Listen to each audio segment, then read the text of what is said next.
Bonjour à tous, bienvenue dans cette nouvelle vidéo, j'espère que vous allez bien. On se retrouve aujourd'hui pour parler encore d'un smartphone Samsung. En effet, il n'arrête pas d'inonder le marché avec des smartphones de plus en plus intéressants. Je vous ai présenté tout récemment le smartphone Samsung A51 qui vous a plutôt plu. La vidéo a fait vraiment énormément de vues en très peu de temps, c'est plutôt flatteur et merci pour ça. Et aujourd'hui, on se retrouve avec l'évolution du Samsung Galaxy A70. Il s'agit de la version A71 et c'est un smartphone milieu de gamme plutôt performant, relativement polyvalent et qui a une fiche technique plutôt solide. Celui-ci est commercialisé depuis une semaine en France environ dans la plupart des grosses enseignes connues, et c'est avec grand plaisir que je vais le découvrir avec vous. Sur la face avant du coffret, comme toujours, on retrouve bien sûr un visuel du smartphone. On se rend compte directement que l'écran Infinity U a laissé place à l'écran Infinity O, ça veut dire qu'il n'y a plus cette encoche en forme de goutte, mais ni plus ni moins qu'un perçage pour laisser le capteur photo passer à travers l'écran. On retrouve également une évolution en termes d'intégration des capteurs photo, une polyvalence un petit peu accrue avec 4 capteurs photo au dos, c'est un smartphone qui est plutôt polyvalent dans la partie photographique.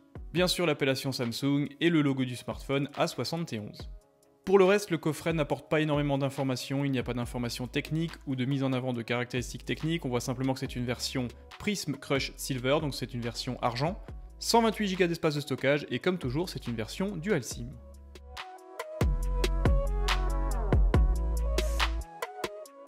A l'ouverture du coffret, comme sur la plupart des produits commercialisés par Samsung, on tombe directement sur le smartphone. Smartphone milieu de gamme oblige, il n'y a pas une mise en avant des caractéristiques et des performances du smartphone, notamment l'écran AMOLED, les performances du capteur photo, etc. Donc on a simplement un film de protection basique sur l'écran. Comme la plupart du temps chez Samsung également, le coffret avec le manuel d'utilisateur se trouve directement dans le couvercle. Dans ce coffret, on retrouve bien sûr une épingle afin d'extraire le tiroir nano SIM dans lequel, bon point, on peut mettre 2 cartes nano SIM plus une carte micro SD jusqu'à 512 Go, donc ça c'est vraiment un gros point fort sur ce smartphone. Cela veut dire que vous pouvez avoir votre ligne perso, votre ligne pro et une carte micro SD en même temps sur ce smartphone, et ça c'est très intéressant. Concernant les documentations, on retrouve bien sûr un guide de démarrage rapide et un document lié à la garantie, ces deux documents sont bien sûr traduits en français. A l'intérieur du coffret, on retrouve bien sûr un câble de chargement USB-A vers USB Type C 2.0.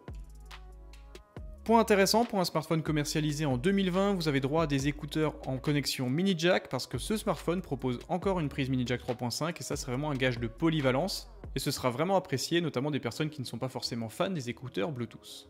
Point intéressant, même si ces écouteurs ne proposent pas une certification AKG, ils proposent quand même une qualité d'écoute acceptable et un confort vraiment appréciable. Et enfin, pour finir avec les accessoires fournis avec ce smartphone, on retrouve un bloc chargeur plutôt costaud d'une puissance de 25 watts, ce qui est plutôt correct. Ce bloc chargeur permet de recharger la batterie du smartphone qui est une batterie de 4500 mAh, là encore c'est plutôt énorme, de 0 à 50% en 30 minutes, ce qui est une performance plutôt honorable.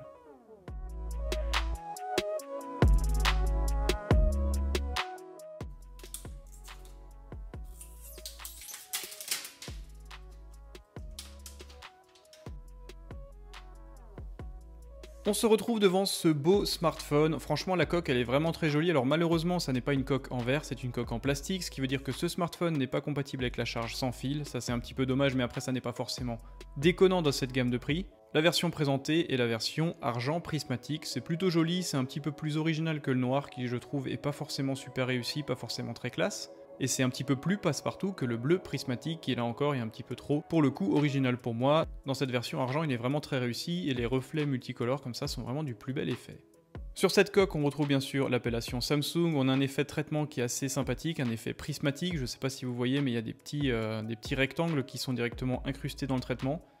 Ça décompose la lumière et ça donne un effet vraiment relativement original et assez novateur je trouve, c'est plutôt particulier pour un smartphone comme celui-ci. Et c'est quoi qu'il en soit beaucoup plus réussi que la mode Twilight d'il y a quelques années. Sur le haut du smartphone, on retrouve bien sûr ce module photo équipé de 4 capteurs photo et d'un flash LED. Celui-ci dépasse d'environ 2 mm de la coque, ce qui est relativement peu, mais ça rend malgré tout le smartphone bancal. Et l'absence d'une coque de protection directement d'origine fait que ce module photo sera bien sûr exposé directement aux rayures et aux chocs, donc ayez quand même en tête qu'il faudra bien sûr protéger ce smartphone pour éviter les rayures qui altéreront directement la qualité photo et le verre de protection. Alors ce module photo, bien sûr, comme il est composé de 4 capteurs, il est vraiment très polyvalent. Vous avez bien sûr un capteur principal de 64 mégapixels, ce qui est vraiment énorme. Optique de 26 mm avec une ouverture f1.8, donc là encore plutôt lumineux. C'est un capteur grand angle qui sera utilisé dans la majeure partie des cas et ce capteur bénéficie d'une stabilisation optique plutôt efficace. Et bien sûr, comme très souvent ces dernières années, ce capteur utilise une technologie de pixel binding, ça veut dire qu'il compile 4 pixels en un pour faire des pixels un petit peu plus grands. Cela permet de capter plus de lumière, d'avoir des photos en 16 mégapixels, du coup 4 fois plus petites, qui sont moins sensibles à la montée en ISO, ça permet d'avoir des photos beaucoup plus propres, beaucoup plus nettes, et plus qualitatives, notamment en basse luminosité.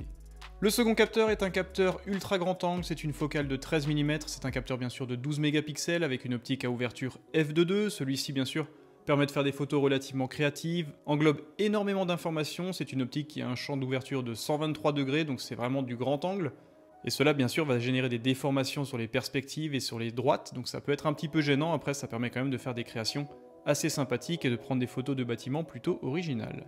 Enfin, on retrouve un troisième capteur photo de 5 mégapixels, c'est une optique à ouverture f2.4 destinée uniquement à la réalisation de photos en mode macro, avec une zone de mise au point fixe allant de 3 à 5 cm, qui donne des résultats plutôt intéressants, même si ce capteur est moins bon que celui présent sur le Vivonex 3 présenté tout récemment. Et enfin, pour finir, un quatrième capteur photo qui est vraiment très courant aujourd'hui, c'est un capteur photo de 5 mégapixels équipé d'une optique à ouverture f2.2, et c'est un capteur qui sera utilisé lors du mode portrait pour générer un flou d'arrière-plan, détacher le fond du sujet et générer un bokeh autour du sujet pour simuler une photographie réalisée avec un capteur plein format et une optique à grande ouverture. Celui-ci fonctionne plutôt bien et le détourage est relativement précis. Sur la tranche du smartphone, on retrouve bien sûr un bouton de contrôle volume plus et moins avec le bouton de mise sous tension. Sur la tranche inférieure, on retrouve une grille pour le haut-parleur, c'est un haut-parleur mono, hélas, le rendu n'est pas excellent, donc si vous êtes adepte des vidéos, utilisez plutôt la connexion mini jack 3.5, ce sera bien meilleur en termes de rendu. On retrouve un microphone extérieur, on retrouve également une connexion USB type C 2.0 et bien sûr une prise mini jack 3.5. Sur la tranche opposée, on ne retrouve pas de bouton, on retrouve simplement un tiroir dans lequel on peut mettre 2 cartes nano SIM plus une carte micro SD allant jusqu'à 512 Go. Et enfin, sur la tranche supérieure, on retrouve simplement un microphone extérieur. Sur la face avant de ce grand smartphone, on retrouve ce bel écran Infinity O, c'est un écran de 6,7 pouces, technologie Super AMOLED+, donc des contrastes infinis, une colorimétrie vraiment agréable, et en plus une belle économie d'énergie, notamment dans l'affichage des noirs. C'est un écran qui a une définition Full HD+, donc du 2400 par 1080 pixels, donc une densité proche de 400 pixels par pouce, ce qui assure une finesse d'affichage tout à fait acceptable. Petite déception quant à la protection, cet écran bénéficie d'une protection Gorilla Glass 3, sachant qu'aujourd'hui les smartphones dernier cri proposent une protection de niveau 6, donc faites attention aux rayures sur ce smartphone. Dans le petit poinçon de cet écran Infinity O, on retrouve un capteur photo frontal, c'est un capteur photo de 32 mégapixels équipé d'une optique de 26 mm avec une ouverture à f2.2, là encore les résultats sont plutôt satisfaisants, le détourage en mode portrait est plutôt performant, et son intégration dans ce poinçon est de plus bel effet. Concernant les performances, ce smartphone ne tourne pas sur un processeur maison Exynos, il tourne sur un processeur Snapdragon 730, 6 Go de RAM, un GPU Adreno 618, 128 Go d'espace de stockage d'origine avec la possibilité de rajouter 512 Go via le port micro SD. Concernant la captation vidéo, là encore pas de surprise, on est dans la droite lignée de ce que tous les smartphones proposent aujourd'hui, donc vous pouvez bien sûr filmer en 4K à 30 images secondes sans stabilisation, c'est quand même à noter. Et vous pouvez filmer en Full HD, donc du 1080 pixels en 30 et 60 images secondes avec une stabilisation plutôt performante, même si bien sûr on n'est pas au niveau d'un iPhone 11 Pro. C'est logique, ça n'est pas du tout le même tarif et ça n'est pas du tout comparable.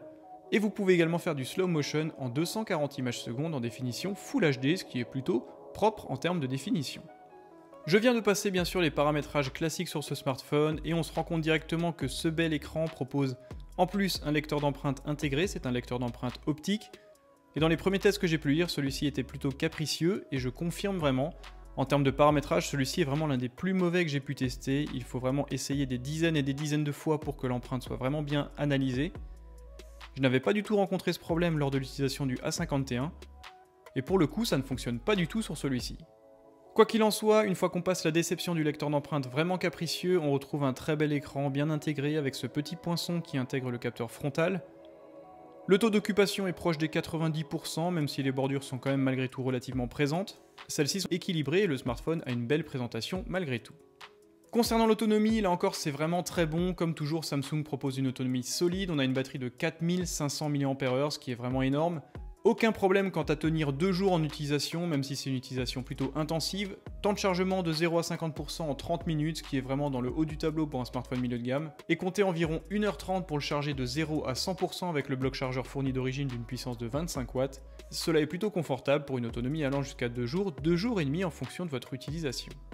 En termes de préhension, c'est plutôt bon, même si la coque en plastique à l'arrière fait un petit peu cheap. Ça a au moins l'avantage de rendre ce smartphone relativement léger, environ 179 grammes. Donc il est vraiment plutôt léger, plutôt agréable, même si bien sûr une dalle de 6,7 pouces rend quasiment impossible une utilisation à une main. Celui-ci reste malgré tout fin, relativement léger et assez agréable en main. Concernant les paramètres généraux, donc je vous en ai déjà parlé, bien sûr il est dual SIM, plus une carte micro SD, lecteur d'empreintes optique sous l'écran qui est vraiment capricieux, c'est vraiment le premier lecteur d'empreintes que je rencontre qui m'embête autant. Bon point en termes de polyvalence de connectique, mini jack 3.5 plus connexion USB type C, donc ça c'est vraiment un point fort pour moi en 2020. Restitution sonore vraiment moyenne avec le haut-parleur mono, donc pas de haut-parleur stéréo. Si vous êtes vraiment un fan de série que vous regardez systématiquement sur votre smartphone, passez directement par les écouteurs en mini jack, ce sera bien plus qualitatif. Même si sur le papier, ce haut-parleur est compatible Dolby Atmos, le rendu n'est vraiment pas très agréable. Concernant l'interface, bien sûr, ce smartphone tourne sur Android dans sa version 10.0 et c'est une surcouche Samsung One UI 2.0. Donc c'est plutôt sympathique, l'intégration d'un mode sombre est plutôt bien gérée, c'est un produit qui aujourd'hui fait vraiment très qualitatif et c'est pour moi la meilleure alternative à iOS aujourd'hui sur Android. C'est plutôt propre, bien intégré et en plus c'est super réactif, on est vraiment très proche d'une expérience proposée par iOS aujourd'hui. Deux petits bémols par contre sur ce smartphone, pas de charge sans fil, ça c'est directement lié au fait que ce smartphone est équipé d'une coque en plastique. Et celui-ci n'a pas de certification d'étanchéité IP67 ou IP68 comme c'était le cas à l'époque sur la plupart des smartphones proposés par cette marque. Donc méfiance, n'allez pas immerger ce smartphone. Point intéressant, comme je vous l'ai dit, ce smartphone utilise bien sûr une technologie de pixel binding pour compiler 4 pixels en un pour avoir des pixels 4 fois plus grands et générer des photos en 16 mégapixels beaucoup plus intéressantes et moins sensibles au bruit numérique. Par contre, point fort, vous avez la possibilité de débrayer ce système et de faire vraiment des photos en 64 mégapixels. Ça peut être bien sûr très appréciable, notamment si vous faites des photos en plein jour d'un monument ou dans une ville ou d'un paysage pour avoir un maximum de détails. Pour y accéder, c'est vraiment très simple, vous passez sur le haut de l'écran et vous avez une version H en ultra haute définition à 64 mégapixels. C'est vraiment très intéressant de laisser le choix à l'utilisateur de gérer ses propres photos et ses paramètres.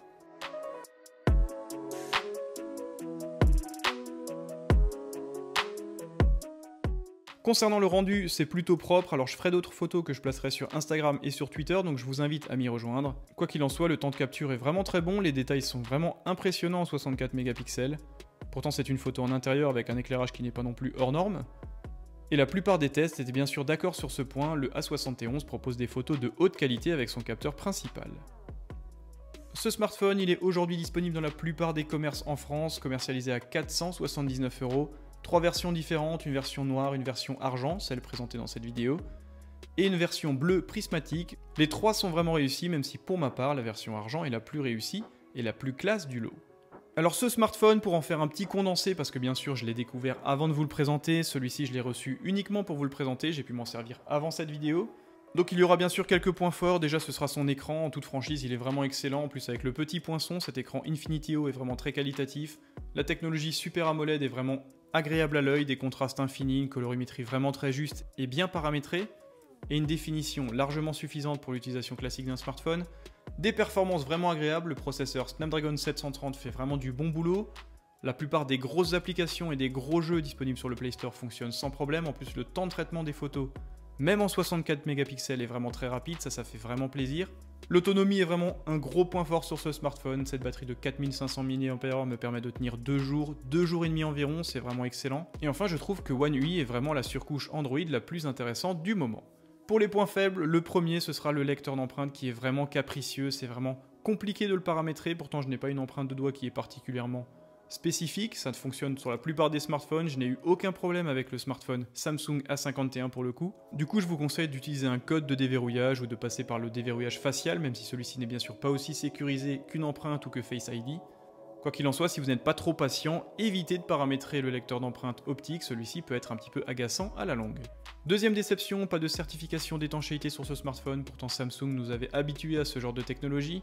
Pas de charge sans fil non plus, là encore ça n'est pas déconnant mais ça reste quand même aujourd'hui une technologie plutôt répandue, même si celle-ci n'est pas très fréquente dans cette gamme de prix. Quoi qu'il en soit, pour le reste ce smartphone est vraiment très agréable en utilisation, très performant, très véloce, relativement léger même si celui-ci propose une dalle assez grande, donc c'est un smartphone qui s'utilise forcément à deux mains. C'est pour moi vraiment une réussite et il reprend admirablement bien le flambeau du A70 qui était lui aussi un smartphone très intéressant, bien que moins réussi que cette version-ci. Du coup, si pour vous le A51 était un petit peu compact, ce A71 peut être vraiment une solution, c'est une alternative d'achat à prendre au sérieux. Je vous remercie d'avoir regardé cette vidéo, n'hésitez pas bien sûr à me rejoindre sur Twitter, sur Instagram pour voir les photos que je vais faire avec ce smartphone. Je vais bien sûr tester le mode nuit, le mode macro que je vais comparer avec d'autres smartphones. Dites-moi dans les commentaires également si ce smartphone vous intéresse ou si au contraire vous préférez le A51. N'hésitez pas également à vous abonner à ma chaîne, ça fait toujours plaisir et c'est que grâce à vous que je peux continuer à obtenir ce genre de produit. Même si cela peut être un petit peu lassant d'entendre les youtubeurs réclamer des abonnés, c'est que grâce à vous qu'on peut continuer à vivre et à continuer cette belle aventure. Merci d'être toujours plus nombreux sur ma chaîne, prenez soin de vous et à très bientôt.